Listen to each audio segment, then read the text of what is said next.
الحمد لله إن الحمد لله نحمده ونستعينه ونؤمن به ونتوكل عليه ونعوذ بالله من شرور أنفسنا وسيئات أعمالنا إنه من يهده الله فلا مضل له ومن يضلل فلا هادي له ونشهد أن لا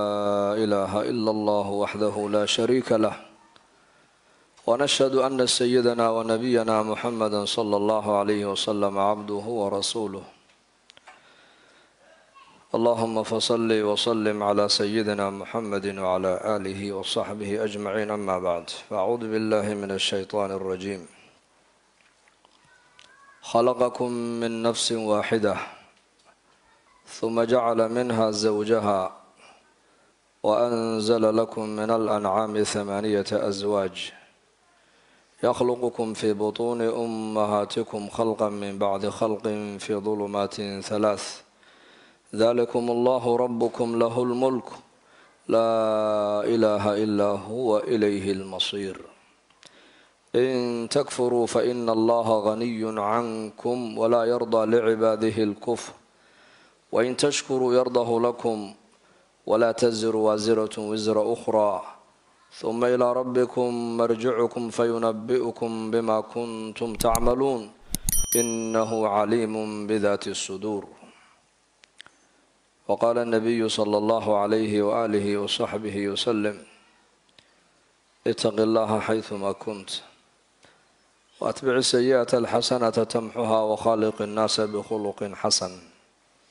أو كما قال صلى الله عليه وآله وصحبه وسلم الحمد لله sidaan maantaba duhurkii aan ka dhawaajinay run ahaantii ilaahay dartii unbaan nii soo ziyaaranay ujeedo kale umaanu iman wadankana waxaa keliyaan u soconnaa dadka muslimiinta walaalaha ayaan soo ziyaarano oo aan isbaraarujino oon isku nasteexayno naseexada diinigana qof kasta u baahan ka hadlayaa u baahan ka maqlayaa u baahan ka sheekha lagu sheegayaa niga sii baahi badan sida biyuhu dhulka ay u nooleeyaan ayaa mawcidada diiniguna ay qofka bini aadanka qalbigiisa u nooleysaa dhulku haddii uu biyo waayo isaguna uu qalalayaa dhirta korkiisa saarana way qallalaysaa qalbiga bini aadamku hadduu mawcido iyo nasiixo diiniya hadduu waayo iyo baraarujin qofka bini aadamkuna uu qallalayaa markaas lidaalika qur-aankeena kariimka ilaahay markuu tilmaamayay waxa uu ku sheegay in huwa ilaa dikrun lilcaalamiin qur-aanka dhan ba waxaa la yidhi waa xasuus oo caalamiintan oo dhan buu u yahay maaragtaane xasuusin caalamiintu waa jiniya insiga oo qur-aanku wuxuu xasuusinayaa ilaahay abuuray buu qur-aanku xasuusinayaa in marnaba ilaahay inaanan la iloobin qur-aanku waxau ina xasuusinayaa hadafkii laynaga lahaa ee adduunka laynoo keentay qur-aanku waxau ina xasuusinayaa noloshan adduunyada maaragtaanay inay dhammaanayso oo aakhiradu ay baaqi tahay buu qur-aanku inoo sheegayaa waxaa kaloo qur-aanku ina xasuusinayaa xaqii allahayna abuuray uu inagu lahaa iyo xaqii nabigeena calayhi salaatu wasalaam uu nagu lahaa iyo xaqa labada waalid ay nagu leeyihiin iyo xaqa maaragtaane qaraabadaadu ay kugu leedahay iyo xaqa xaasku kugu leeyahay iyo xaqa ilmahaagu kugu leeyahay adiguna aad ku leedahay korkiisa iyo xaqa jaarka ay kugu leeyihiin adiguna jaarkaada aad ku leedahay iyo addoommaha ilaahay abuuray xuquuqday kugu leeyihiin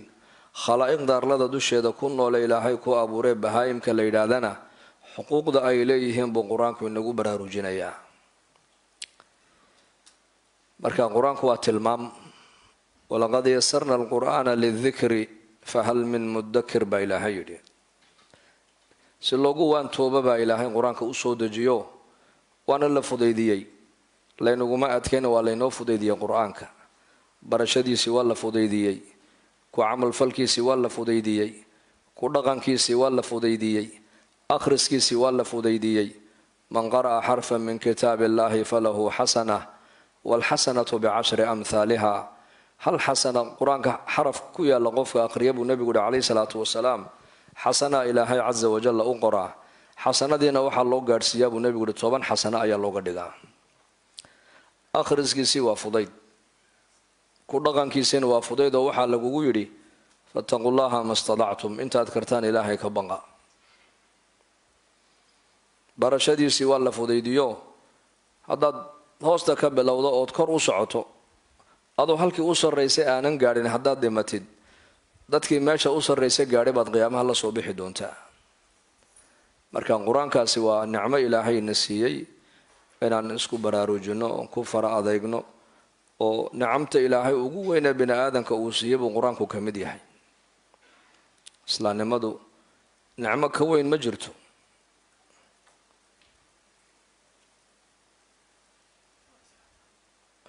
laakiin dadku nicmadaas inta badan maanta ma qadarinayaan nicmat alislaam nicmat aliimaan bal dad badan maanta oo muslimiina diinta islaamku inay nicmo tahay uma arkaanba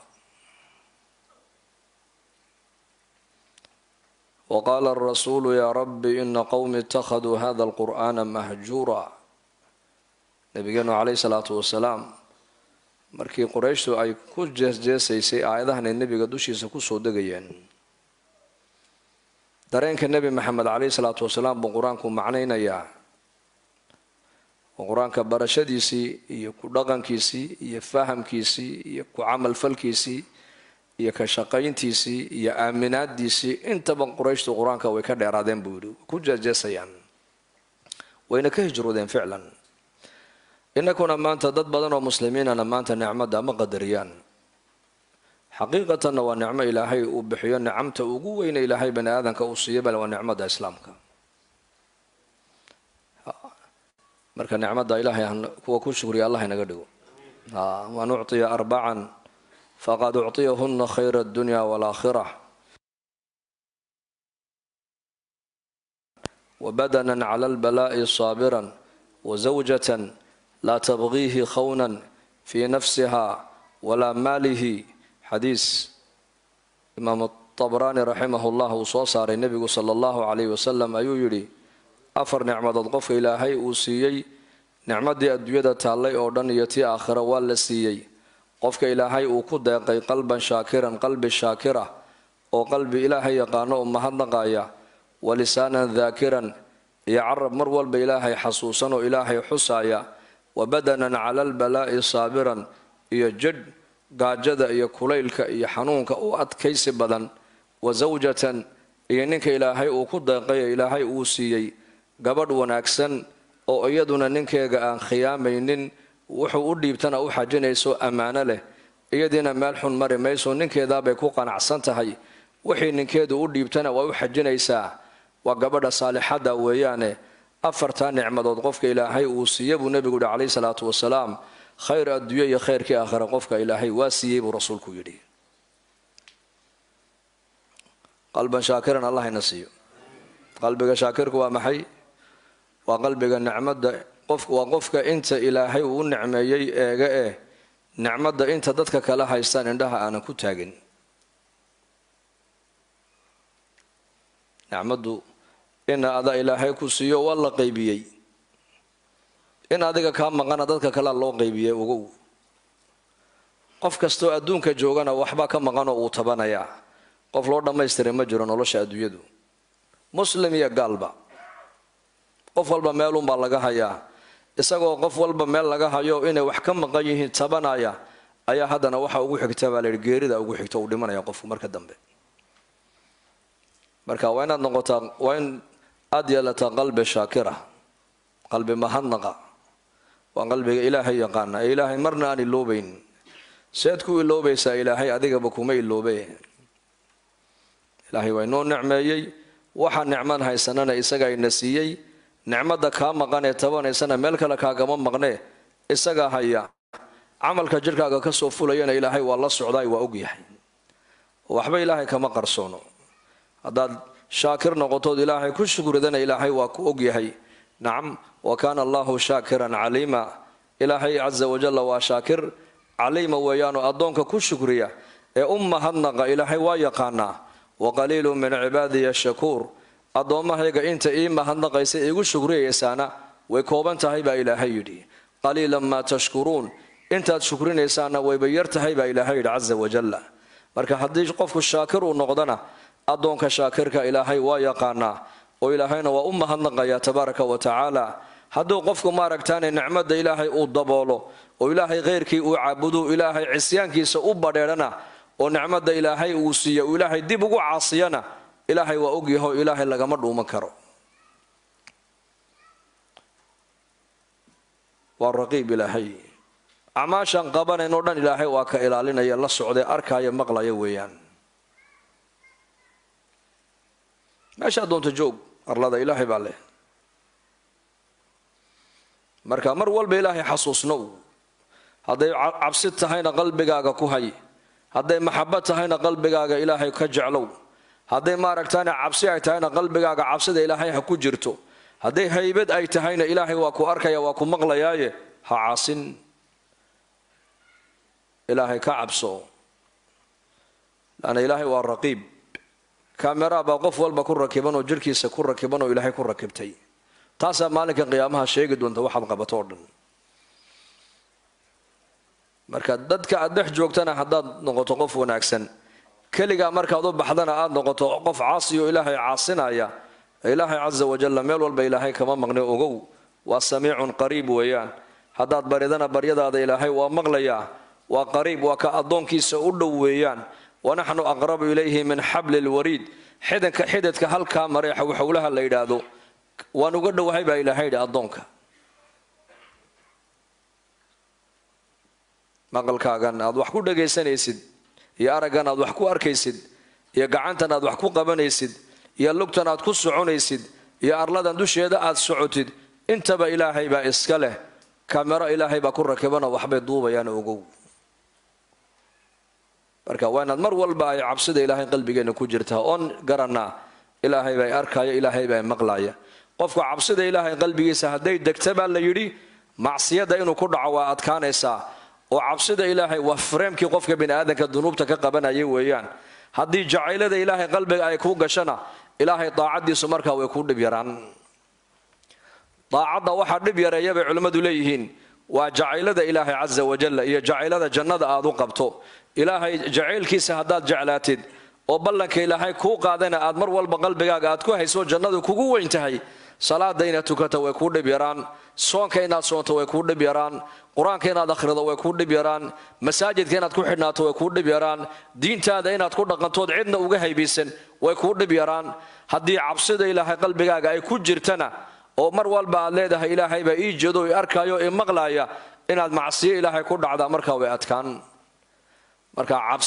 cabsida qofka muuminka qalbigiisa uu ilaahay ka cabsanayo waa fareemka gaadhiga qabta weeyaan gaadhiga waxa joojiye qabta waa fareem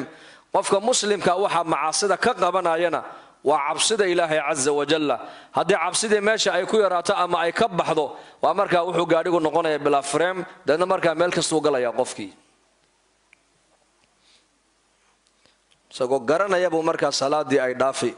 isagoo garanaya zinadu inay xaaraan tahay buu zinadii ku dhici isagoo garanaya maaragtaane khamri laga shaqeeyo inay xaaraan tahay ayuu haddana meel khamriga uu ka shaqayn isagoo garanaya maaragtaane been in la sheego oo xaaraan inay tahay og ayuu haddana beenta sheegi limaada qofka bini aadanka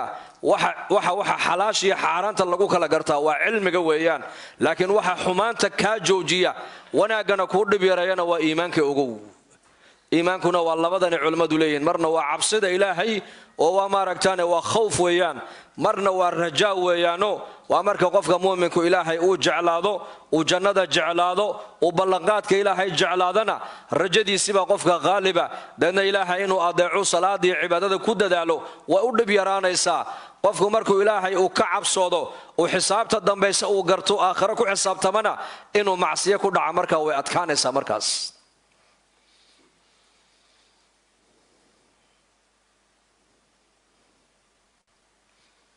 maalin dhawaytuu mid su-aal weydiiyay anoo magaalo jooga halkan wadankan dhexdiisa wuxuu yidhi markabka markuu soo daadego markab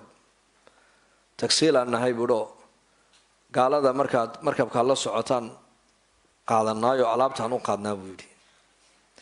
dee kartoomo khamriyay sitaane waan u qaadnaayo gaadhigaan u saarnaayo ma cabna khamriga laakiine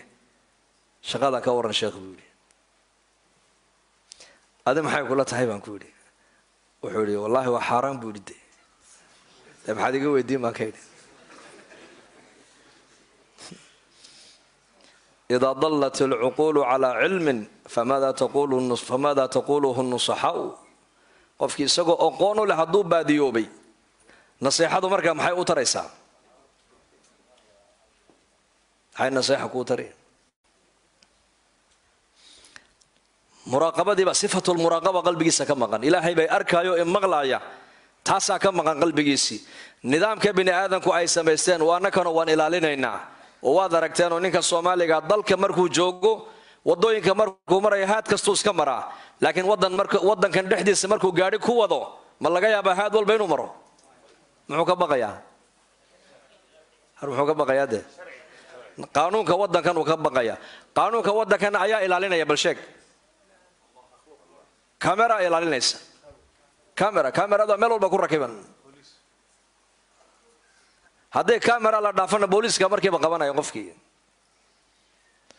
labadaas shay baa markaa qaanuun wadankan loo dejiyey iyo nidaamka wadankan oo kamera lagu ilaaliyey iyo booliis meel walba taagan oo shaqada heegan oo rasuuna aan qaadanayn loo heegan loo geliyey ayaa boqol dadku nidaamka wadankan ku kala socdaan waa nidaamkii bini aadamku samaystaa sidaa u ilaalinaysaa nidaamkii ilaahay samaysay maxaad u ilaalin weyday nidaamka ilaahay waxaad u ilaalinayn waxa weeyaan eed ilaahay maanta aan dadku u caasinayaan dad badan u caasinayaan ee salaadii u dhib yaraysteen ee gabdho badanna xijaabkii ay u daadiyeen dhulkan markay yimaadeen ay diintii u dhigeen ee dhallinyaro badanna waxay doonaan ay u samaynayaan waxa weeyaan nidaamka ilaahay awoodda uu leeyahay baa qalbigaaga ku jirin bay ka dhigan tahay walaakiin dhagayso wayowma yuxsharu acdaa'u llahi ila annaar ويوم يحشر أعداء الله إلى النار فهم يوزعون حتى إذا ما جاءوها شهد عليهم سمعهم وأبصارهم وجلودهم بما كانوا يعملون وقالوا لجلودهم لما شهدتم علينا قالوا أنطقنا الله الذي أنطق كل شيء وهو خلقكم أول مرة وإليه ترجعون إلهي بقرآن كأنه قشة في سورة فصلت وحول مالين باصوص سعوتا أعداد إلهي عز وجل نار تحق يدا الله سورين دونا أيكم ملائكة حق دمائك قراء عيسو مرقاسا بنك قياما لكيني دونا مرقاسا وحا مرقا كبوحين دونا با إلهي يري مقال كودي با مرقا كبوحين دونا أرقوغي با مرقا كبوحين دونا جركودي هرقوغي با maraga ku buuxin doona markaasay odhani doonaan marka naarta lagu wada guro ee afkii xidhnaana loo fura bay odhan doonaan annagu ininkaani badbaadinayne oo naarta inaad ku dhacda niga badbaadinaye buu afkii leeyahay maxaad maraga iigu buuxisan maadi qarisaana markaasaa gacantiiyo lugtiibaa hadlaysa oo ishiiyo dhegtiibaa hadlaysa odhan doonta annagu iskamanu hadline ilaaha wax waliba ka hadliyey ayaa naga hadliyey bay odhanayaan waliba isagaa marka hore ini abuuray biyo yar buu inaga abuuray waana kaad xaggiisa u noqonaysaan baa lagu odhanayaa haddaad kamerada bini aadamku ay samaysteen aad ka cabsanayso ilaahay ku abuuray aad ka xishooni weyday waxaad doonto aad eegayso waxaad doonto aad ku hadlayso sidaad doonto aad u soconayso waxaad ogaataa maalin baa soo socota kamerada kugu rakiban oo dhan laga warrami doona ogow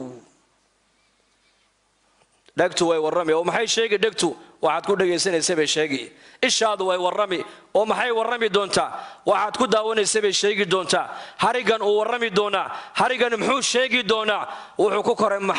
xaaraan baa mise oo xalaal uu sheegi doonaa jirku beentuna waxay iska noqotay mashruuc lagu shaqaysto lagu foofo ka run sheegana zamankan waxaa loo arkaa wadaad ka beenaalahana waxaa loo arkaa waa reemagaal ninkaas waa nin reemagaala bahal inkaaran bay yidhahdeen qolada reer jigjiga inkaaran fahamta maalin baa iman doonta waxa soo xubno bini aadan oo jirkeena ku jira warka ay sii deyni doonaan halkee loo baxsan doona maalinta bali sheeg اليوم نختم على أفواههم وتكلمنا أيديهم وتشهد أرجلهم بما كانوا يكسبون أفكنا لغا قبني دونا با إلهي يدي عنتي اللغوه كا ورمي دونا با إلهي يدي عبسدي الله رب العالمين عبسدي سيمركي إنغو يراتي ayaa dhacday dad badan oo muslimiin inay been iska sheegaan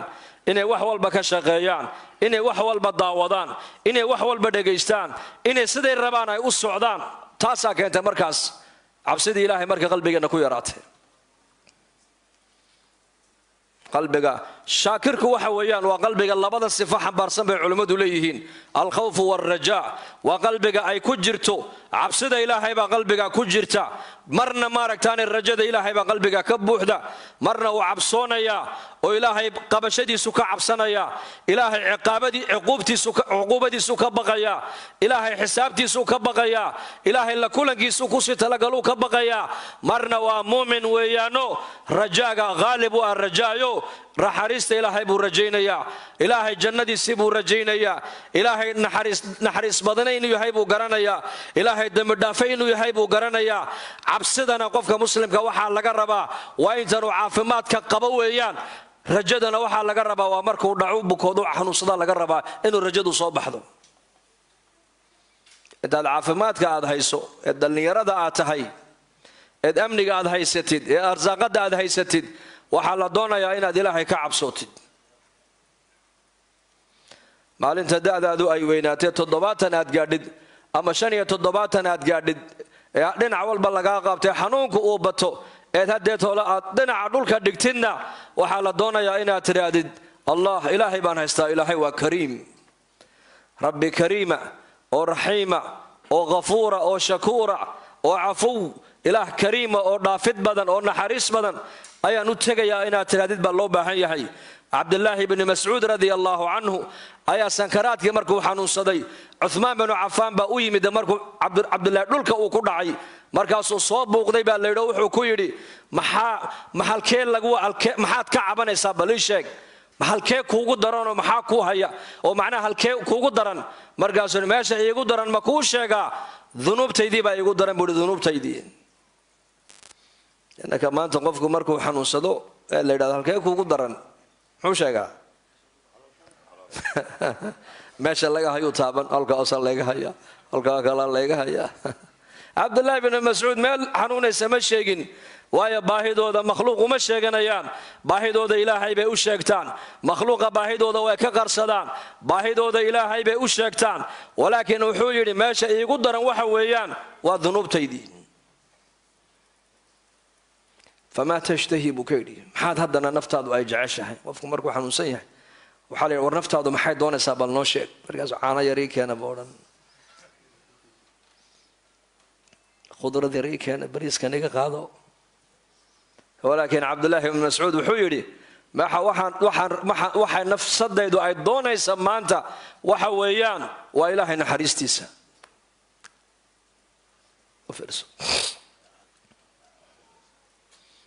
ilaahay naxariistiisaan doonayaa buu yiri meesha iigu daran waxa weeyaan hadaad weydiisay waa dunuubtaydii ninka hadalka ku hadlaya waa ninkii nabi maxamed alayhi salaatu wasalaam uu yiri ninkii doonaya quraanka sidoo ku soo dagay inuu ku akhriyo Abdullah ibn Mas'ud sidoo u akhriyo quraanka u akhriyo rasuulku yiri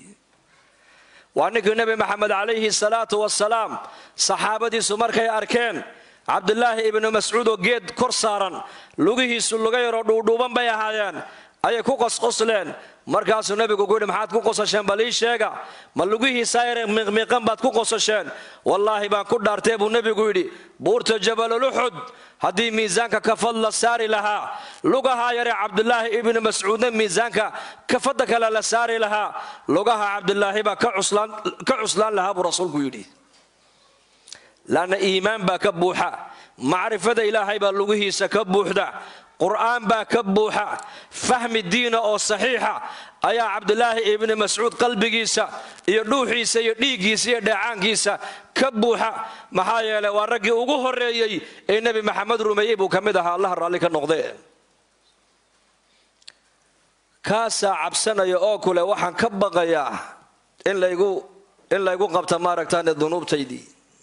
waxaan doonayaa oo nafsadaydu ay doonaysaa waa ilaahay naxariistiisa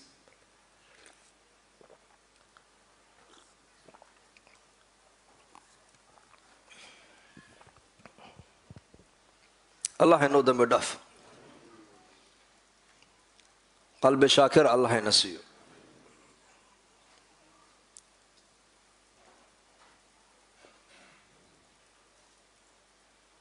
قلب مهنقة ولسانا ذاكرا يعرب ذاكرة أو حسك إلهي كوكو ينمر والبا عرب ويريحي لكن أعمال waxa uu soo tuurayaa marna jannada aad ugu dhawaanaysid marna aad naarta ugu dhawaanaysid isla carabkan umba marna been sheega marna runta sheega marna ilaahay buu xusaa marna macsiyo hadal macsiyo ayuu ku hadlaa marna dadku caayaayo naar baad ku galacayda bini aadanka aad caayaysid marna dadku wanaag u sheegaayo wanaagga ummadda aad u sheegaysid jannaad ku gali isla carabkan weeyaan marka carabkeena waa inaan ku qoynaa ilaahay dikrigiisa saxaabigii nabigeena u yimid calayhi salaatu wasalaam wuxuu ku yidhi sharaa'icdii islaamka igu baahdee camal aan qabsada nebi allow ii sheeg buu ku yidhi laa yazaalu lisaanuka radbun bidikri illaah yuuna ka tegin carabkaagu inuu ku qoyanaado mar walba ilaahay xuskiisa buu nebigu ku yidhi marka dikru lisaan baan u baahannahay inaan barna carabkeenna dikru lisaan subxaana allahi wabixamdihi haddaad mar tidhaahdid geed timiraa jannada lagaaga beeri istikfaar haddaad la timaadid dembigii oo dhan baa ilaahay kaa dhaafaya gafafkaagii oo dhan baa loo bedelaya xasanaad adkaartaana waan badsanaynaa salliga nabigeena calayhi salaatu wasalaam iyo istikfaarta iyo adkaarta maaragtaane masnuunada nabigeena laga soo wariyey waan badsanaynaa ألا أدلك بأحب الكلام إلى الله أبو ذر الغفاري بالنبي كويري ما كنت عملك إلى هكتس اللوغو جعل بدنيه إن أحب الكلام إلى الله سبحان الله وبحمده وعبادة قولك تإله أكتس اللوغو جعل بدنيه بالنبي وعبادته وسبحان الله وبحمده ذكر إلهي بدي عائشة رضي الله عنها وحاك لين لو شيكتي نبي محمد عليه الصلاة والسلام نولشيس انت أبدا ذكر بوها ذكر الجوارح نوا محي هدو النبي مسكيت سوق لا يدعى الله خرستو لها أيضا نوا ذكر هدو مسكيت كبحا يدعى الله خرستو لها هدو أقل كقلا يدعى الله خرستو لها هدو أقل كصوبح دعى الله كصوبح أبو لها هدو سوق مر دعى الله مربو لها هدي بالصوبلة بشهر كدعى الله خرستبو لها هدو دار حنانا يدعى الله خرستبو لها هدو ريرجيس الله سيحنا يدعى الله خرستبو لها هدو قبل كدعى الله خرستبو لها هدو سوق عوردة كسوق دعى الله خرستبوها هدو واقو برينا دعى الله خرستبو لها يذكر الله نبي إلهي بحسا ينولشي صدنبا marka noloshiisoo dhan taacay hayd kullu mutiicin dhaakir bay culimadu yiraahdeen qof kasto ilaahay adeecsan waa dhaakir dhikrigu kan carabka kaliya maaha ducooyinka nabi maxamed calayhi salaatu wasalaam ka soo arooray oo dhan ku soo arooray sunnadiisa waa inaan barano imaam an-nawawi rahimahullah kitaab dhan buu noo qoray leeyahay magaciisa kitaabul adkaar adkaartaasaan akhrisanayna adkaartu waa xisn adiga ku ilaalin waa dhufays haddaad dhufayska ku dhacdid shaydaanka waad ka nabad gashay xasadka waad ka nabad gashay saxarada sixirkooga waad ka nabad gali gaalada iyo maaragtaan sharkooga waad ka nabad gali waxaad noqonaysaa qof maxfuuda oo xagga ilaahay laga ilaaliyay baad noqonaysaa haddaan adkaarta akhrisanno bal xadiiska akhriso uu nabigu yidhi calayhi salaatu wasalaam qofka gurigiisa marka uu ka baxayo ducada akhrista bismillaahi tawakkaltu cala allah walaa xawla walaa quwata ila billah yuqaalu lahu hudiita وكفيت ووقيت وتنحى عنه الشيطان ninka aqalkiisa markuu ka baxayo buu nabigu yidhi ducada akhrista waa ducadee bisinka ilaahay baan aqalka kaga soo baxay tawakkaltu cala allah ilaahayna talada waan u dhiibtay laa xawla walaa quwata ila billah xeelad aan macaasida aan kaga leexdaan anigu malihi awood aan taacada ilaahay ku qaban karaana ma jirto ilaa ilaahay oo doona mooyaane ninka ducada akhrista buu nabigu leeyahay malag baa u yidhaahdaa hudiita waad hanuuntay wa kufiita wixii adduunyada xaajaad iyo baahi kaaga daadsanaayoo dhanna waa laguu qabto waa laguu daboolay oo baahidaadii cid kalea kuu qabatay wa uqiita shar iyo masiibo iyo balaayo wixii adduunka maanta loo qadaray bini aadankana adiga waa lagaa leexiyo waa lagaa ilaaliyey shaydaankiina meeluu ku soo mara ma jirtaa lagu yidhaahdaa bal ducada ka warrama waddankan intaan maraynay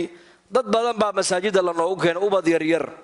oo dhakhtarradu ay yidhaahdeen xanuunkooga garan mayno dhakhtarradii waddannadan iyo jarmalka meel walba dhakhtarradii intoo lala soo maray ayaa la yidhi kan adeer ma garanayn xanuunkiisa iska haysta sunnada nebi maxamed calayhi salaatu wasalaam hadday muslimiintu qaataan ay ku dhaqmaan balaayo badan oo dadka ku dhacaysa ilaahay waa ka ilaalinayaa laanna sunnaha nebiga qofka ku dhaqma dhufays buu kaga dhacay shaydaanka iyo sharkiisa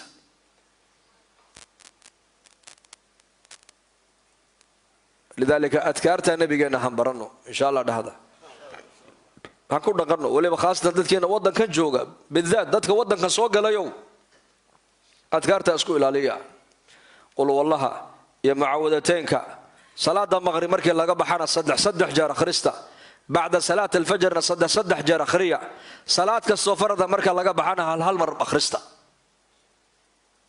habeenkii markaad jiifanaysana kitaabkan xisnul muslim waa kitaab xajmigiisu uu yeer yahay laakiin macaanin weyn buu xambaarsan yahay kitaabka ayar intood la soo baxdaan xaafadaha dhigoo dumarkana ha la baro ubadkana ha loo akhriyo aqalkana aayatul kursiga ku akhriya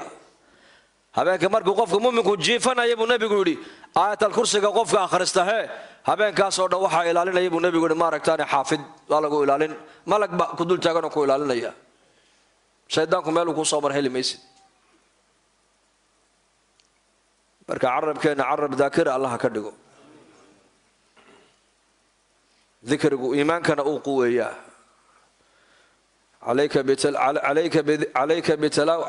calayka bidikri illahi wa tilaawati alqur'aan fainahu dikrun laka fi الsama wa nuurun laka fi اlardi buu nabigu yihi calayhi salaatu wasalaam yaa abaa dar waxaad ku dadaashaa ilaahay xuskiisana badso qur-aanka akhriskiisana badsa buu nabigu ku yidhi qur-aanka akhriskiisa laazim arladana wuxuu ku noqonayaa qur-aanka iyo dikriga aad badsatay dikrigaas wuxuu ku noqonayaa nuur iyo iftiin buu ku noqonayaa samadana waa laga hadalhayn buu rasuulku ku yidhi samada ayaa ka hadalhaynaya allahu rabu lcaalamiin fadkuruunii adkurkum washkuruu lii walaa takfuruun ilaahayna abuuray baa inagu le xusa oo i hadalhaya mar walba aniguna waan i hadalhaynayaa haddaan ilaahay mar walba aan hadal qaadno oo gaadhigaad fuulaysa aad ku hadal qaado gaadhigaad fuushay gaadhigu dikri buu leeyahay subxaana aladii sahara lana hada wma kuna lahu muqriniin wainaa ilaa rabbina lamunqalibuun markaad ka daadegaysana ducadii aad allahuma anzilnii munzalan mubaarakan wa anta khayru lmunzaliin acuudu bikalimaati illahi taammaati min shari maa khalaq haddaan ducooyinkaa baranno waa sunno nebi maxamed ka sugnaaday weeyaan nolosha oo dhan waxay noqonaysaa cibaaday ku noqon noloshaadu gaadhiga aad raacday markaad sunnaha ku raacdo cibaada lagu qorayaa jiifka aad jiifatay haddaad sunnihii nebi maxamed ku jiifatid cibaada lagu qorayaa cuntadaad cunayso haddaad sunnihii nebiga aad ku cuntayso cibaada lagu qorayaa geerida nagu dhacday haddii sunnihii nebiga la waafajiyo cibaadihii ajar baan ka helaynaa arooskaaga haddaad sunnihii nebiga ku dabaqdo cibaada lagu qorayaa habeenkii reerkaaga markaad la jiifanayso haddaad sunnihii nebiga intood culummada weydiisid aad kula jiifatid ajar iyo sadaqa lagu qorayaa tarbiyadda awlaadaada haddaad diin ku tarbiyadaysid ajar iyo cibaada lagu qorayaa noloshoo dhan waxay noqonaysaa cibaada ku noqon noloshaadu laakiin haddaad iska noolaato bilaa sunna waxay ka dhigan tahay caada ku nool baa tahay caada ku nool caadadana ajar lagaagama qorayo ogow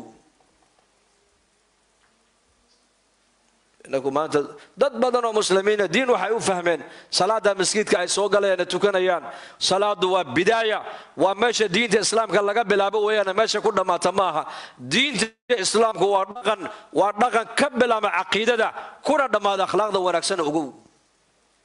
عقيدته كبلامة إيمانك يتوحيد كي دين الإسلام كي كبلامنتا ماشي كنا ما تنا وطبيعته ونكسن بني الإسلام على 5 شهادة أن لا إله إلا الله وأن محمدا عبده ورسوله وإقام الصلاة وإيتاء الزكاة وصوم رمضان وحج البيت من استطاع إليه السبيل حديث وحو تلماما يا بنيان ابتداء تلماميا وماشى دين الإسلام كأي كبل أبتة سنس كمرك عقل الله شبو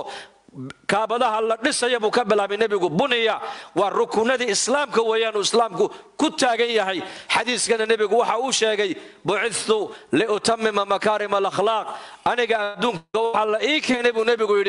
أخلاق ده تهدو قوة أحسن إن نولش بنادم كان كسر دم يسترو marka diin baa loo baahan yahay ummad diin ku dhaqmaysa inaan noqono diin haddaan ku dhaqanno nolosheenu nuur baa noqon nuur calaa nuur nuurun calaa nuur baa noqon laakiin haddaad diin la'aan aad ku socoto noloshaadu waa qaflad waxaa laga yaabaa markaa dhibaatooyin fara badan inaad noloshaada halis u gelisa laga yaabaa markaas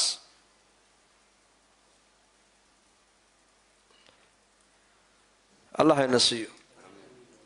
وبدنا على البلاء صابرا بالنبي يقول وبدنا على البلاء صابرا ونعمة صدحات قلبا شاكرا ولسانا ذاكرا وبدنا على البلاء صابرا بالنبي يقول قفك إلهي أوسيي نعمة صدحات بالنبي يقول ونعمة داس وقفك إلهي أوسيي جد بلا يد حق الله وقت ما دعو أتكيسي بدن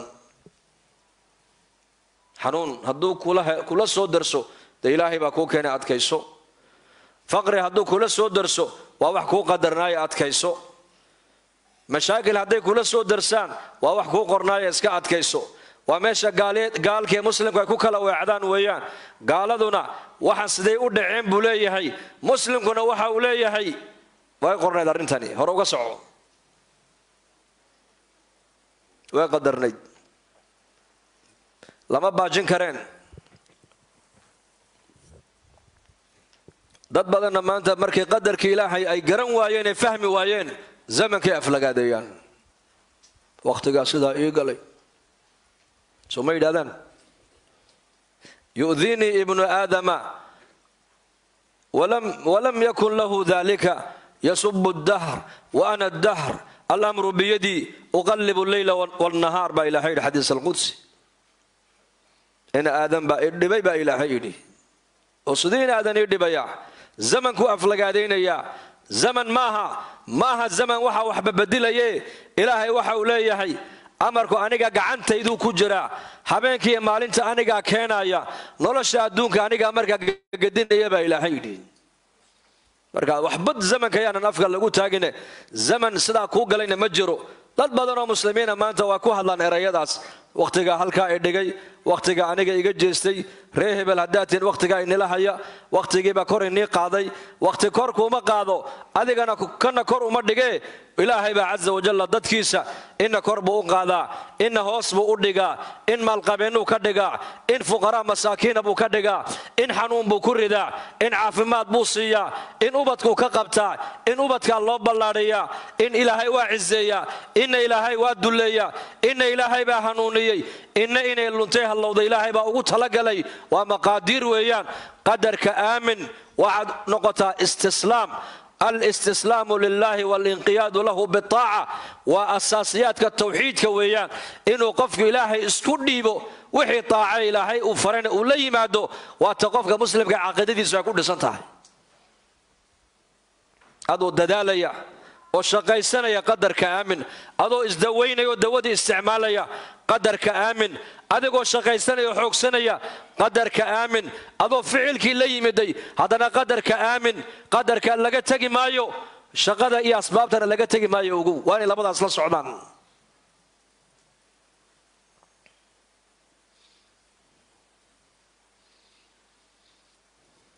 مركا أتكيسي وين نقطة قف مسلمة ودبعتها وأتكيسنا يا dad badan oo muslimiina maanta way adkaysan waayeen kuleyl waan adkaysan weynay gaajeer waan u adkaysan weynay dagaalla yaro mar ina soo maray waan u adkaysan weynay dhib kaliya ka soo baxsadeen dhib kaliya oo leeyahay colaad bay ka soo baxsadeen laakiin boqol mashaakil oo aan la garanayn bay maanta cagaha la soo galeen waxa ka dhacday inaan yaa harigayga celiya maanta ma maqashay yaa harigayga celiya ya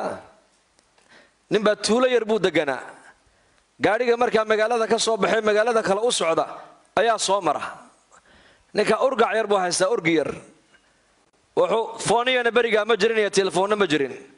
laakiin wuxuu eegtay cadceedu eegtay xilliga baabuurka meesha uu soo marayay oo dadka buu ka iibin jiray markaa cuntada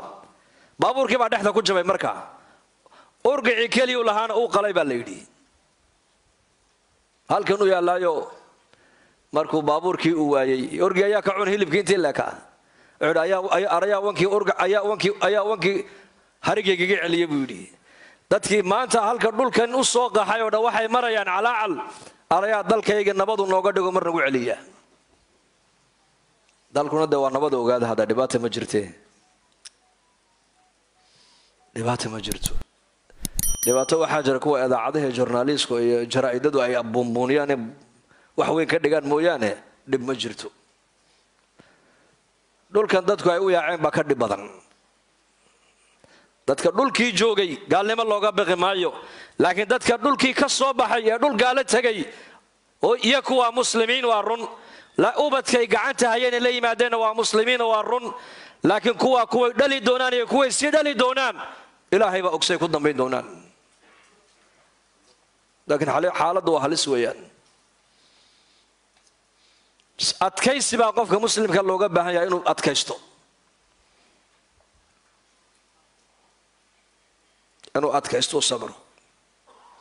sabir la'aantu waxay keenaysaa marka dhibaatadu ka soo orday dhibaatooyin ka waaweyn qofku inuu ku dhaco markaas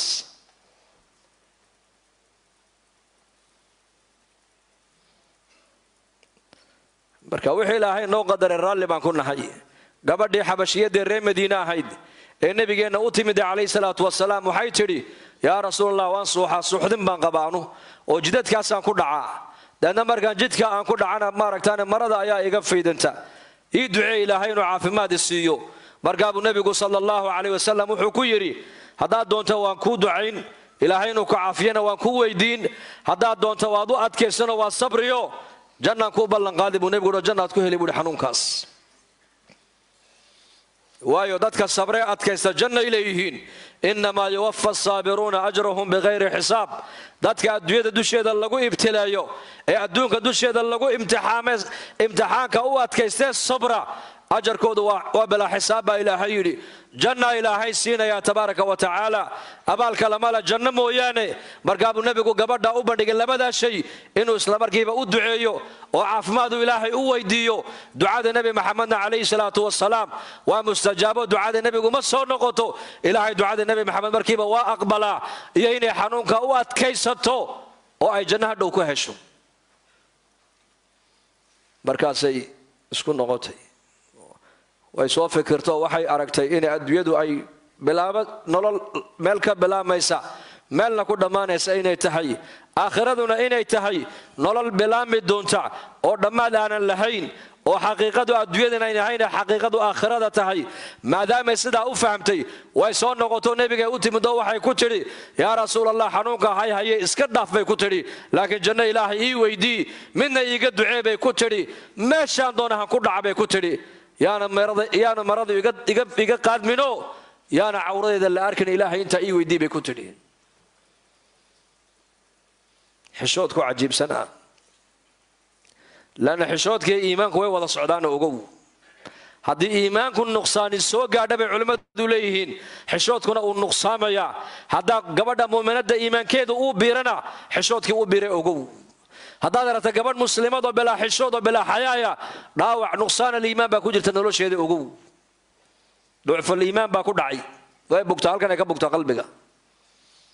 ilaahay abuuray bay ilowday aakhirada u socotay bay ilowday hadafkii nolosheeda laga lahaa bay ilowday xisaabi inay sugaysa bay ilowday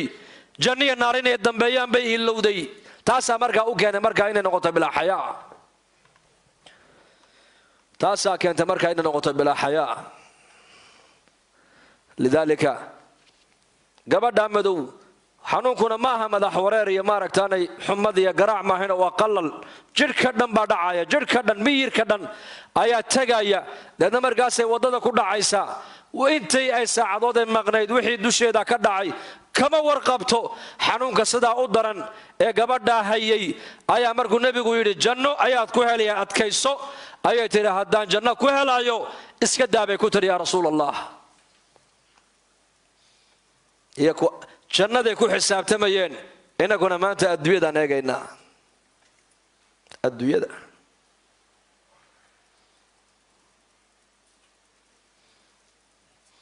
waxaan eegnay meesha maaragtaanay tacliin ubadkeennu ay ka helayaan caafimaad ay ka helayaan nabadgelyo ay ka helayaan hadhow shaqo ay ka helayaan ay ku yar cayilayaan intaasaan eegnay deedna maanu eegin dadkan aakhiradoodii iyo diintoodii siday noqon doontaa yaa muslim ukhtilmuslima meel dheer wax ka arag ha noqon qof ban leh ha eegin nolosha adduunyada waa inaad eegtaa tani way dhammaan aakhirana waa la isweydiin doonaayo ogow awlaaddu waa nicmado waa lagu weydiin doonaa arsaaqadaan cunayna waa nicmado waa layna weydiin doonaa islaamnimada waa nicmado waa lagu weydiin doonaa 4 shay baa qof walba banka qiyaama lagu weydiin doonaa cimrigii muxuu ku soo dhameeyey dhallinyarnimadiisii muxuu ku soo gaboojiyey arsaaqada uu cunayey halkay ka soo gashay halkuu ku bixinayey cilmigii ilaahay barane muxuu kaga camal falay qofku waa la weydiin doonaa waa layna weydiin maxaan ilaahay la hortegaynaa markaas gabdhihii reer madiina allaha raadi ka noqdee caafimaad baa nebi maxamed ducadiisu waa mustajaaba hadduu gacanta kor u qaaduna ilaahu gabadha caafimaad hadda sii ilaahay caza wajalla waa siinayaa markiiba laana ducada nebigu waa mustajaabu dacwaat caliy ibna abi taalib baa nebiga loo sheegay inay indhuhu xanuunayaan iigu yeedhay buu nebigu yihi calayhi salaatu wasalaam qandhuuftiisii barakaysnayd buu nebigu indhaha uga tufay indhihii markiiba cali binu abi taalib way bogsadeen markiiba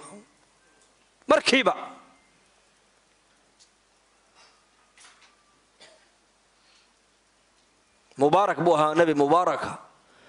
carabkiisaa ilaahay barakeeyey gacantiisaa ilaahay barakeeyey qandhuuftiisaa ilaahay barakeeyey hadalkiisaa ilaahay barakeeyey sala allahu calayhi waaalihi wasaxbihi wasalim kaasay u timiday ku leedahay ii ducee markaasuu nebigu ku yidhi haddaad u adkaysato jannaad ku heli iska dhaafay ku tidhi sidayda igu dhaaf waxay arkaysaa innagu maxaan u arki weynay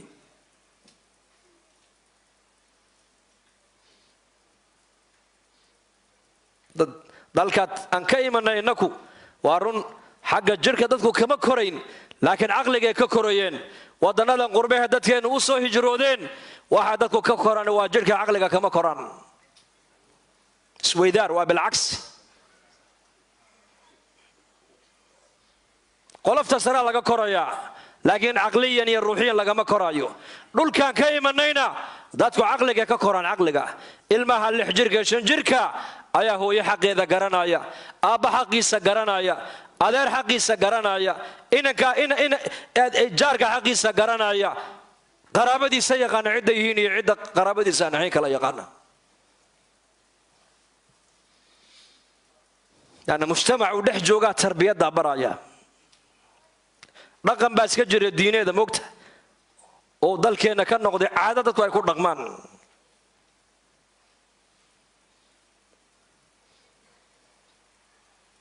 sabir la'aantii waxayna baday in dad badan maanta dhibaato ay ku dhacaan muslimku uu adkaystaa uu sabraa jidhkaaga waa inuu ahaadaa jidh adkaysi badan gaajada u adkayso xanuunka u adkayso masiiba hadday adduunyada kugu dhacda adkayso ha degdegin ilaahay caza wajalla waa sabuur ilaahay baa ku jecel qofku ilaahay jecel yahay uu ikhtibaaraa ilaahay cilaqa la yeelo weliba qofka muuminkaa baa la yidhi markay dhibaata ay la soo daristo waa marka la doonayo ilaahay inuu u dhowaado waa markii loogu talagalay inay ducadiisu ay noqoto duca ruuxle quwad leh qofka haddayna dhibaata ku dhicinba ma garanayo ilaahay. dhibaata inay kugu dhacdaa waxa weeyaan waa marka ilaahay la barto weeyaan, ilaahay bannaanka loogu baxo.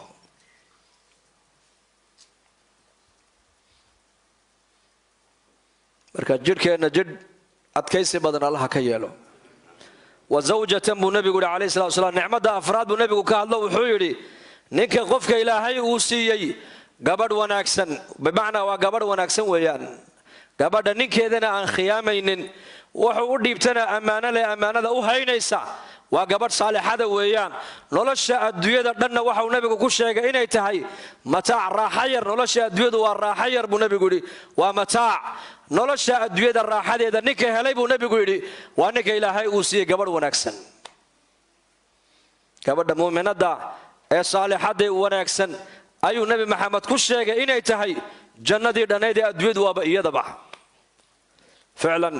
nolol wanaagsan ninka haysta waa ninka gabadh wanaagsan haysta. xuquuqda haweenkana diinteenna islaamku kor bay u qaaday, kor. islaamnimada waxaa nebi maxamed lanoogu soo dhiibay qabaa'il carbeed qaarkood hadday inan u dhalato, inanta u dhalatay dhalashadeeda way ka naxaan. waxaa kale lagu arkay oo carab lagu yaqaanay qabaa'ilka qaarkood ninku islaanta aabbihii uu ka dhintay, waa aayadii halkaa inaku aan idhaahno weeyaane, ayuu guursan jiray baa la yidhi. shareecadda islaamku way xarimtay. shareecadda islaamku waxay timiday ayadoo laba hablood oo walaalo ah uu ninku wada guursan karo. shareecadda islaamkuna way xarimtay. ogow, khatul axmar bay ka dhigtay, khadka laba taabtaanka. bal nabigeennu calayhi salaatu wasalaam waa kii lahaa ninka laba hablood ilaahay uu ku deeqay, laba hablood ninkay u dhalatay ee labadaa hablood korsiiyey, ee korsiintooda wanaajiyey ilaa gabdhahaasi ay ka qaangaadhayaan, aniga ninkaa jannada sidaasaan isku nahay buu rasuulku yidhi. laba wiil nebigu ma sheegine laba gabdhood buu nebigu sheegay, laba gabdhood. limaada? gabdhuhu ragga way ka naxariis badan yihiin, way ka jajaban yihiin. waa khaadimad iyadaa khidmaynaysa.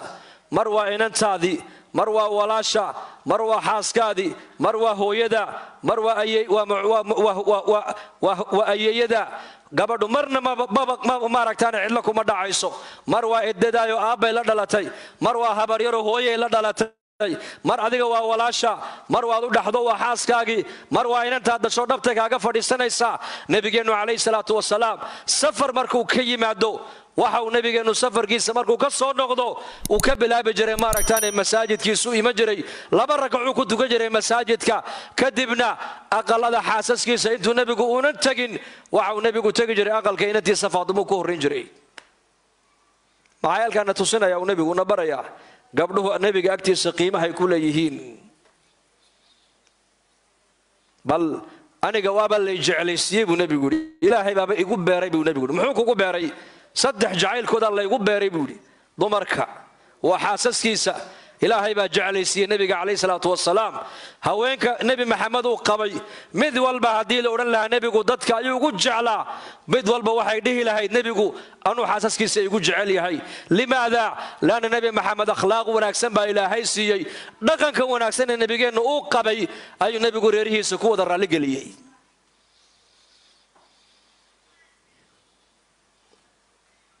haweenka ayuu nebigu sheegay uhi dumarka ilaahay baa aniga jeclaysiiyey buuhi xaasaskayga. bal camar binu caas allah raalli ka noqdee ayaa maalin saxaabada dhexdeeda markay kaftamayaan ayaa lagu yidhi nebigu saxaabada ayuu ugu jecel yahay. markaasuu anuu igu jecel yahay. markaasa warmay ka daa, anuu igu jecel yahay. ooban weydiinba. salaaddii markii laga baxay buu istaagay, yaa rasuul allah calayhi salaatu wasalaam,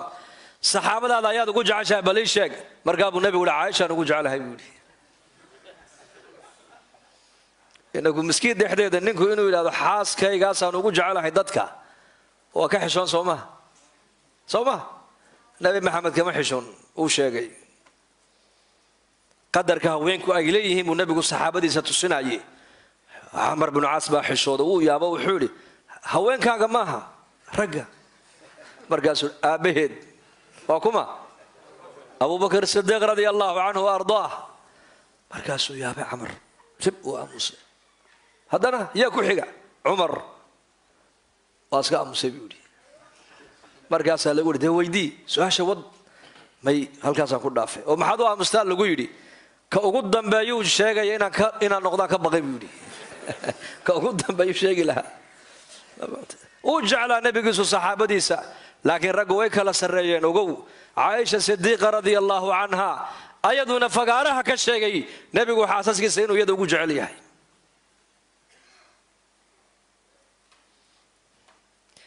dumarku waa masnac waa warshad waxaa rag adduunka socdoo dhan ayaa kaa dhalay calooshooday nagu qaadaan naasahoogaasaan maaragtaan 2 sano ama sanadii badh nin walba halkaasuu jalkiisa iyo risiqiisa iyo caani iyo cunadiisa uu ka cabbaayey waxay hooyadu cuntuu la cunaayey weliba qofku si kasta hadduu u weynaado hooyadii qofkaasi kama maarmi kara ogow 80 jir hadduu yahay oo iyaduna ay 90 ay tahay dhaqdhaqaaqayso markuu u yimaado iyada hayuu rogrogaayo iyadu isagay ka fikirayo waxay odhan doontaa waa kanoo hamu maaragtaan sawdigan weydoobay ma dharkan iska bedelo mayna islaamahaagu kuu khidmayn bay ku odhan doontaa subxaan allah laa ilaaha ila allah hooyadu waa cajiib weeyaan lidaalika xuquuqda dumarku ay leeyihiin lama soo koobi karaayo xaqiina nebigu calayhi salaatu wasalaam meel sar uu gaadhsiiyey laakiin waxaad ogaataa ininkana xuquuq baa laynagu leeyahay ragguna xuquuq baad ku leedihiin waxaan ku baraarujinaynaa mujtamaceennan inaa qof kastooba qofka kale xaqiisa iska ilaaliy intaad ilaalin karto wiilkuna maaragtaane xaaskiisa xaqeeda ha iska ilaaliyo inantuna ninkeeda maaragtaane xaqiisa ha iska ilaaliso khaasatan dadkiina qurbaha dhulka soo galay mujtamaca waxaan soo dhex galnay aan isku dhaqan aan ahayn mujtamacaan dhex imanna isku dhaqan ma nihin isku midab ma nihin isku luqa ma nihin kadaalika isku dhaqanna ma nihin isku diinna ma nihin marka ayaa dhaqankeenni islaamka ayaan laga tegin dhaqankeennu waa maguuraa lagama guuro asagaa loo soo guurayaa dadka caalamka maanta ku nool oo dhan dhaqanka la doonay in la gaadhsiiyo waa dhaqanka islaamka waa dhaqanka maanta dhakhtarada caalamku ay kula talinayaan bini aadanka ay leeyihiin qofkii doonaya caafimaad inuu helow tacliimaadka nebi maxamed uu bixiya raaca bay leeyihiin waagii dhawada xanuunkan korona adduunyada uu ka dhacay xal waxaa loo arkay in lagaga badbaadi kara xanuunkaas karantiilka ayaa bixiyay amarka nebi maxamed calayhi salaatu wasalaam oo yidhi haddaad maqashaan meeshaa taacuun baa ka dhacayna ha gelina buu nebigu yidhi calayhi salaatu wasalaam haddaad joogtaanna ha ka bixina buu rasuulku yidhi taasaa xal loo arkay dhakhtaradii adduunkao dhan intay isku wada tageen waxayna xanuunkan dilaaga ee adduunka ku faafaaya xalkiisu waxa weeyaan inuu qof walba aqalkiisa u dhex fadhiisto aamuso meel fadhiisto uu edab yeesho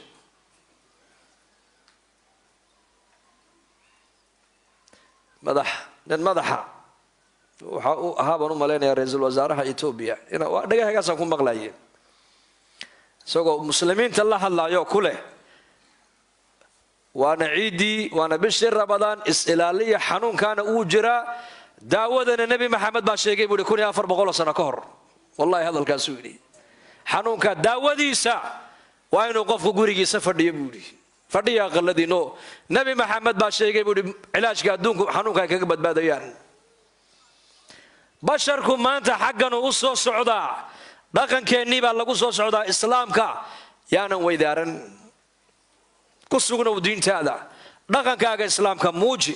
oo noloshii guriga xayaatadii guriga cishradii guriga ee labada qoys laga rabay inay ku wada dhaqmaan yaanan laga tegin gabadhana muslimadana waxaan leenahay hadduu ninkaagu uu maaragtaane kugu xumaada ka soo qaad oo sidii la rabay uu kuula dhaqmi waayo ha degdegina sabir adkayso u ducee u nasteexee culummada la soo xidhiidho waxaad tidhaahdaa war ninkaa iga qabto iga nasteexeeya salaada kuma fiicno akhlaaqdiisu ma wanaagsano ubadkiiyo reerka inuu burburiyuu doonayaa war ninkaa u nasteexeeyo ilaahay xaggiisa ugu yeedha oo diinta iyo masaajidda ugu yeedha dhahada hadduu kaa culummada ayaa lagu diraa qofka waa loona duceeyaa adiguna akhlaaq wanaagsan baa lagula dhaqmaa qofka walaalkaaya waayo raggu in fiicanna way leeyihiin runtii inaan fiicnayna way leeyihiin in wanaagsanna way leeyihiinoo waa in salaadii diintii iyo cibaadadii iyo xuquuqdii reerahooga ilaalinaya ubadkoogii iyo reerkoogii ka warhayana way leeyihiin inaan xaggaa ku fiicnayna way leeyihiin gabdhuhuna waa la mid in wanaagsanna way leeyihiin inaan wanaagsanayna way leeyihiin laakiin ha milmin dhaqankaaga ha ka tagin haweenayda buu nabigu yidhi calayhi salaatu wasalaam uu ninkeedu u yeedho ninkeeda u yeedho u baahday ee iska diidda waxay waagu ka baryaya buu nabigu yidhi malaa'igta ilaahay baa lacnada buu rasuulku yidhi cadhada ilaahay ha isku bandhigin xuquuqul cibaad wax la yidhaha baa jira waxaa la ninkana addoommaha ilaahay xaqa ugu horeeya waxaa kule waa labadiisa waalid hooyadii aabihii baa kule xaas markay gabadhu ay noqoto baa la yidhi xaqa ugu horeeya ninkeedaa ku leh sidaad ninkaada adu qabateed ula dhaqanto ayaa ilmahaaga loola dhaqmiyo ogow haddaad ninkaaga aad wanaajisid adigu oo hadduu dhib badan yahayna aad u sabirtid hadduu baari yahayna baarinimadiisa aad ka faa'iidaysatid oo tacaawunka diiniga aad isku tacaawuntaan oo ilmihiinana diinta iyo aakhiradooda aad ka wada fikirtaan waxaad ogaataa ilmahaagaabaad waddo fiican u jeexday ogow haddii laakiin gabadhu ay ninkeeda si xun ula dhaqantana ilmahay dhashoon baa si xun loola dhaqmi doonaa waa la mid ninkuna kadaalika hadduu xaaskiisa si xun ula dhaqmo ilmahaaga unbaa laga goyn doonaa saad ula dhaqanta islaantaadii ogow xuquuq baan isku leenahay xuquuq alcibaad xaqiisa ilaahay hadduu addoonku ka gaabiya baa la yidhi ilaahay waa cafin karaa laakiin xuquuqda bini aadanka dhexdooda ilaahay ma cafiye ogaada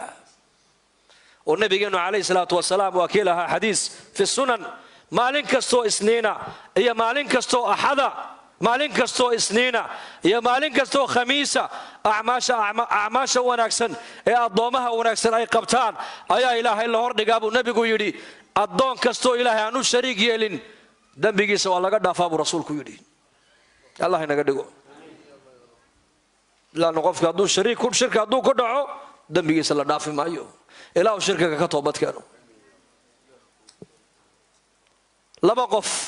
hadday laba qof oo muslimiina ay jiraan oo dhexdooda cadaawa ay ka jirtana ama caloolxuma ay dhex taallana buu nebigu yidhi kuwaana camalkooga lama furo ilaahay baa idhahda celiya kuwa kitaabkooga celiya ilaa dhexdooda ay iscafinayaan aysa saamaxayaan labada camalkooga celiya baa la yidhaha buu rasuulku yidhi marka waa inaan ku wada joognaa cafis xaqiisii waan siiyey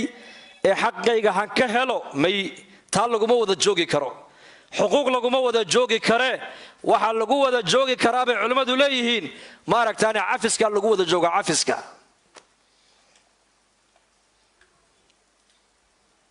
ninkuna gabadhiisa wixii akhtaa ka dhacay waa inuu iska cafiyaa gabadhu ninkeeda wixii gafaf ka dhacayna waa inay cafisaa waayo haddaana cafisaan ku wada soconin isku dhac baa imanaya hadday labada qof ee mas-uulku isku dhacaana ciyaalkay naga dayacmaya ogaada meelo badanoo hadda aan soo marnay hooyooyin waxaan aragnay ooyaaye maxaa ku helay ilmahaygii baa layga qaatoo layga watay ii soo ducee qaarna waa laga qaatay qaarna balwaddaa ka qaadatay mukhadaraadka ka qaatay habeen dhaweyto annakoo joogna meeshii magaaladii stockholm ayaa nin dhallinyaraa noo yimiday markaasuu yidhi sheekhow dadkan masaajidda joogeed wacdinaysaan iska daa buu iga yidhi dadka dibadda jooga u tag buu iga yidhi dhallinyarada u tag buu iga yidhi waayo baan ku yidho wuxuu yidhi 10 sano xarigan hadda ka soo baxay buu yidhi 10 sannadood ayaa soo liqay buu yidhi 500 oo dhallinyaro Soomaaliya oo intooda u badan cimri daa'im lagu wada xukumayba cimri daa'im lagu xukumay ayaan jeelka kaga soo tagay oo mid walba qol yar oo inta leeg buu ku jiray uu leeyahay way hooyoy way aaboy buu leeyahay buu yidhi 500 oo dhalinyaro ka soo baxay buu yidhi oo jeelasha ku wada jirta oo intooda badan lagu xukumay cimri daa'im xabsi daa'im lagu wada xukumay badweyn baan ubadkeenin ku soo dhex tuurnay markaas hooyooyinkii laabtooda dalaacday maanta murugoonayaan billaahi calaykum waxaan ilaahay intiina qaarada soo gashana allah ina ilaaliyo amiin dhahada wax dambana dalka ka soo qaadinay iska daaya dadkan aad beenta u sheegaysaan ee magacda beenta aad ku soo xambaaraysaan janno kuma soo wadaan ilaahay ka boqo iska daaya dadka oo halkooga ilaahay ku arsaaqo insha Allah dhahada insha Allah dhahada sawaad ka xanaaqdeen maanta waaniga doorkii ka yar dhawaajiyay markaan Addis Ababa joognay ee viisadu ay noo xareysnayd ayaan masjiidka ka wacdinayay baan ku yiri line baan noo xareysanay noo soo duceeya qolada Addis Ababa fadhidana intooda badan waa qolo xagga soo eegaysa xaggan u bay soo eegayaan markii wacdigan dhameeyo mid afka ii soo dhuubo anigana line baa ii xareysan kow dadka oo dhan line baa u wada xareysan Sheekh Xuseen ducada nagu soo kab markaas aan ku dhageyso annaka jamaaca nahay baan ku ilaahay dartii baan u soconaa dalka aan u socono wax adduunyo qarad oo kale nahay ma jirto ilaa dadka walaalahaya ee muslimiinta inaan soo ziyaarano oo masaajid ay dhisteen aan soo aragno oo intooda khayrka haysana aan khayrka halka ka sii wada oo kordhiya khayrka inta shaydaanku uu la tagayna aan halkooga ugu tagno soo baraarujino inta kaliya annagu aan u soconaaye laynka baan noo xareysan oo laynkaas waa sax weeyaan noo soo ducee adigana waxaan kugu ducaynay kuwa kula mida meeshay ka yimaadeen hadday burca ka yimaadeen burca Allah ku celiyo hadday boosaaso ka yimaadeen boosaaso Allah ku celiyo hadday muqdisho ka yimaadeen muqdisho Allah ku celiyo markaas sheekh waana habaaraysaa habaar maahayna waa duca baan ku hadaad wax garanayso waa duco dalkaaga qabri iibsan maysid halkaad u socotid baan ku indhahaad u taagaysad u alla baryayso qabriga la iibsada qabriga war qabriga lama iibsado yaa mise waa bilaash waa lacag weeyaan qabrigu iyo waqti kooban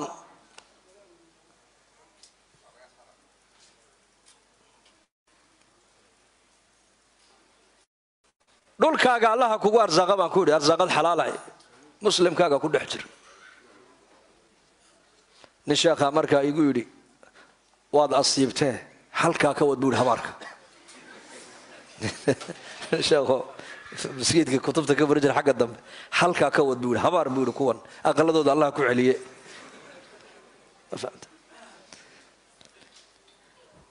marka Allah inoo dama dhaaf diintan Allah inagu sugo run ahaantii alxamdulillaah nima dhaliilayno khayr badan baa inaga muuqda dadkii muslimiinta ee qaaradan u soo gudbay dadka maanta diin laga dugsanayo waa inaka masaajid kastoo ku tukano dadka hayay ama tujinayay ama gacanta ku hayay waa dadkeena af Soomaaliga ku hadla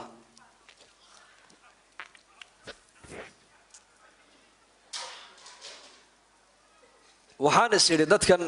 wali waa ka anu 13 sano kadib baan inagu soo noqday imika dadkeena qurbaha ka yimaadana meelo badan baan ku kulanaa xaramka iyo magaalooyinkeenii waaweynaa iyo ayaan ku kulanaa waxaan isiri waan fikiray markaa waxaan warnay dadkan khayrka u aasan muxuu yahay u duugan waa kuwan gabdhaheennii wada xijaaban magaalo kastoo imika soo dhex maraynay gabar Soomaaliya xijaaban baa markii baan arkaynay markaa magaalada soo dhex galno dadkii kale muslimiinta ee wadankan ama qaarkood in looga soo horeeyay ama qaarkood inaga dambeeyay ba dharkii bay dhigtay madurba waa fikro waxaa waa laba shay shayga koobaad wadanka inaku aan ka soo jeedno waa wadan 100% muslima waa wadan sax oo islaamiyana ay ka socoto oo masaajidii kutubtii xalaqaadkii bay nooga socda macaahidii baa ka furan meel walba dugsi meel walba ijtimaac jamaacadii culamadii ducaadii khayr badan baa wadankeena ka socda taas horta waa wayna saacidaysaa talabaadna waxa weeyaan baan isiri dadka soo baxay culuma dhex socota ficlan culuma inay la socota waa kuwa masaajida gacanta inagu haya haday khudba tahay haday mu'tamar tahay haday muhaadara tahay haday wacdi tahay haday tacliin tahay waa kuwa inay baraarujinayeen daba socda laakiin waxay arin ka taagan tahay kuwa wadankan ku dhashay kuwa si dhali doonaan calaamatu su'aalku kuwa abu saaran yahay say noqon doonaan ilaahay baan haysanaa insha Allah dhahada yaa noo maqan hore yaa noo maqan Allah baa noo maqan laba shay haddaad la timaadaan waa badbaadaysaan waxna waa badbaadinaysaan ilaa bad baa lagu soo dhex dhacay moogta badweyn ninka ku dhex dhacay waa inuu dabaal yaqaana hadduu dabaal aqoon ka warrama bad baa lagu soo dhex dhacay meel kasta waa bad dhulkan ka imana xataa macaasidu way jirtaa waxaa ka badbaadaya maanta macaasida iyo qafladda iyo diin la'aan waa qofka diinta ilaahay ka shaqeeya in lam takun daaciyan fatakunu madcuwan bay culimmadu yidhahdeen haddaad dadka adigu khayrka aad ugu yeedhin adigaa lagu yeedhi haddaad khayrka aanad ka shaqaynin shar baad ka shaqayni haddaad xaqa ummadda u bandhigin adaa baadilka lagu bandhigi magaalo helsinki la yidhaha maalin dhaweytoon joognay masaajidkii annaku aan joognay dhallinyaradii nala socotay unbaa mid wuxuu noola soo galo un buugaan af soomaali ku qoran war waa maxay buugaanta nin caddaana iyo islaan caddaan oo isla socda ayaa iridda taaganoo waxay ku idhahdeen ma eritari baa tahay ma oromaa tahay ma soomaali baa tahay maxaa tahay soomaali baan ahay kii soomaaliga ii dhiibeen buu yidhi waa buug markaan eegnan waxaa ku qornaa nebi ciise iyo hooyadii rumee labada ilaahay arlada u soo dhaadhacay ahaayeene rumayso waad ku daba liibaan iyo kee haddaad markaasaan ku yidhi noo dhaadhaco soo fiiriya markaasuu u dhaadhaco uu soo waayey annakii dhannaye khuruujka tabliiqa la socnaba lana tabliiqeeyeba ma fahamta markaa ninka adduunya halkan ka faadhfadhayana ka warran markaa annakii adduun u imanay ayaaba dacwaddii markiiba lana gaadhsiiye raggiina adduunyada eryanaya ka warnay 15 saaca tagsiga saaranow seed yeeli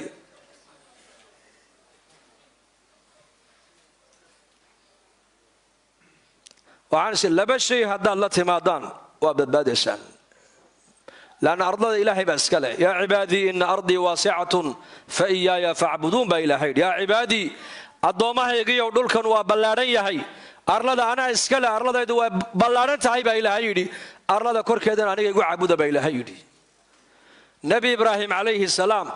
dadka adduunyada ku nool oo dhan baa dhinaca iska taagay keligii isaguna waa keligii laakiin nebi ibraahim xaqa la jiray ogow yaa la jiray xaqa la socday saaxib alxaq buu ahaa dadka adduunyada ku nool oo dhanna dhinaca bay iska taageen walow qaraabadiisii ha ku biiraan markaasaa dab loo shiday dabka loo shiday holaciisu wuxuu gaadhay haadka samada maraya inuu soo dhaco nebiyullaahi ibraahim calayhi salaam laba shay buu ku badbaaday laba shay bay culimmadu yidhaahdaan shayga koobaad waxa weeyaan dadka ilaahay buu ku xidhaayay shayga labaadna asagaa ilaahay ku xidhnaa labada khasladood hadday muslimiintu ay la yimaadaan meeshay doonaanba ha joogaan fasaad kastay ku dhex dhacaan fasaadka ama saamaynaya ogaada way ka soo dhex bixi doonaan insha allah dhahada labadaa shay inaan dadka ilaahay ku xidhno inakuna ilaahay aan ku xidhnaano yaasaa u diyaara allah ina barakeeyo fa insha allahu tacaala kolley annaku safar baan iska naho xagga iyo magaalo kale aan kusii dheeranaynaa sida aad noo soo dhawayseen ilaahay ninkan haynii soo dhaweeyo waanada iyo naseexada uunbaa jamacaddu ay la socdaan culumana way nila joogtaa annagu magaaladan markii hore waxaan lahayn leanna magaaladan aan dhowatay culummadu mu'tamar ay ku qabteen waxaan idhi magaaladan culimmadii usbuucii dhawatay iskugu tageen ee ummadoo dhan laga baraarujiyey ee khayrku uu ka socday 3 maalmood waxaad ka sheegaysaan baaba iska yare marka horeba annakuna caamadaasaan wacdinaayo wax u sheegnaa waliba dadka dhallinyarada ee meelahay joogaan baan ugu tagnaayo kuwaasaan ku dadaalnaayo khayrka ku baraarujinaa mooyaane masaajidda inta badan culimmadaba ka hadasha laakiin maadaama ay yidhahdeen iyaguna ha soo weecdaan oo na soo ziyaarta inaan annakuna na soo ziyaarno ni aragno waa ku faraxsannahay saad noo soo dhawayseenna waxaan leenahay allah inii soo dhaweeyo diintiinnii iyo khayrkii aad jeclaydeen unba halka aad ka sii wadi doontaan walaalkeen baan ku wareejin doonaa ducadana insha allah waan ku khatimi doonaa insha allah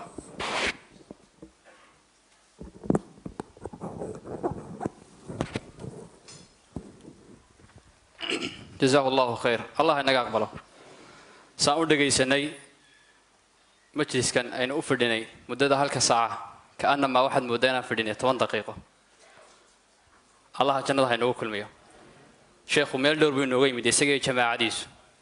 وحي نوغي مادين خير هي إن الدين تين حسوسية وحصب إن نوغو شيئان إنه ما يمنن لبعض شيء وشيخ الشيخ إن عندك الدعوة جارسينه هذا هو الشيخ مكان قاعد يسوي وإيش شيء أو يجري كورن بوري هذان إيش يكتد ميلا واحد شرب بوري مقالة ده أنا مقلي أو مق عليه أو منكر كصعود هدان تقول مركز أقول الشيخ يتبولي ومساعد كلا سوية مركز إنك مش الدجانين أيال إن جربا إن شاء الله تعالى الدعوة قادنا وندك الدين تأشيغنا وصلاة يوحيابها ماركتي أوليات كأن أشيغنا وإنه ندك الدين تجارسينه لما أنت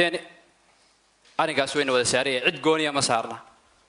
مركز شقالة الدين أنا نقنا ديار موتين إن شاء الله ده رجل قانتو يلا بقانا يعني وكل يحسلين مارت الدعوة التبليغ وحكدنا بيسلين يا بحيا أفرت صدح بري تاسن يدرج والله هي صبح وضع كيف كصبح حين اليد نيدهم بدله يا ديار أن يدين بدل قعدت تاجا إنك والصبح حين اليد بدله وين تصبح إن شاء الله تعالى شيخ وينو دعين دونا تضبطن بمسألة سوقرت سؤالوين شيخ يوسف فينو جوجا إمامك مسجدك خطيب كيني وحي سؤالوين مانك خميستا شيخنا ويدينا علماء دوال ويدي شيخ إن شاء الله تعالى وحين نقصوا قبل دونا سيجي جماعة ديسو لما شيء تكوبات إذا أراد مسجدك إنه فرطي خيركي مع المهدوية السعودية أردن يوكسو شري سود دالي هذا خير كان يقول طبقة بتي الباب إنه فري إنه سودوي إنه دعيه إنه إلهي خير كوافتشيو إنه كان إلهي خير كأنه وافتشيو قلوبتنا اسكفروا إيوه تضبط بحنو صنية قار عرور رقاقاتي قار حرون ما تقانا كانسل وهيو إنه إلهي يجنا عافيو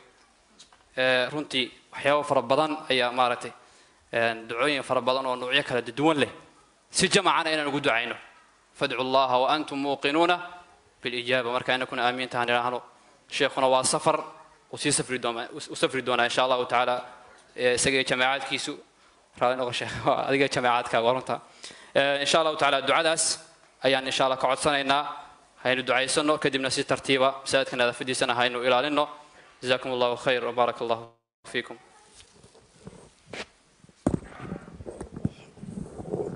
بسم الله الحمد لله ثناء لله والصلاة والسلام على رسول الله صلى الله عليه وسلم. دنبينا الله هداف دنبينا والدينتنا الله هداف دينت الله إنه معنا مرلكنا الله شافي موتاتكنا الله ونحرست أمن إيمانك الله إنه زيادي قلوبتنا الله مدايو توفيق الله نسيو ضلكني نبتقليد يسيد ولدي الله إنه أتكيو ضلكني وضل نعمد يا خير بدن الله ودقيه دولة نمدي سيد الله إنه أتكيو أمني جزنا الله إنه أتكيو مسلمين تميل جوجانا موافقين من من الله سيو dad badan hooyooyin badan baa u badbaala naga watay Allah uga soo celiyo Allah uga soo celiyo kuwa xidhana jaalasha Allah inooga soo daayo kuwa balwadiya mukhadaraadka ku dhacayna Allah ka soo hadeeyo inakana istiqaama Allah ina siiyo Allah diinteena ugu sugo qofkii bukaba caafimaad sariic Allah siiyo qof walba kurba qofkii kurbaysana kurbada halkay ka haysa Allah ka faydo qofkii muraadkiisa macsadahayna gacanta midig Allah ka siiyo markaskeenan iyo masaajidkeenan iyo culimadeenan cimrigooda Allah inoo barakeeyo istiqaamad diineed Allah ina siiyo safarkan annaga Allah inoo dhib yareeyo gaalada waddanka nagu soo dhaweysana ilaahay gaalnimada ha uga naxariisto ilaahu gaalnimada uga naxariiso ilaahu soo hanuuni ilaahu nabi damba u iman maayo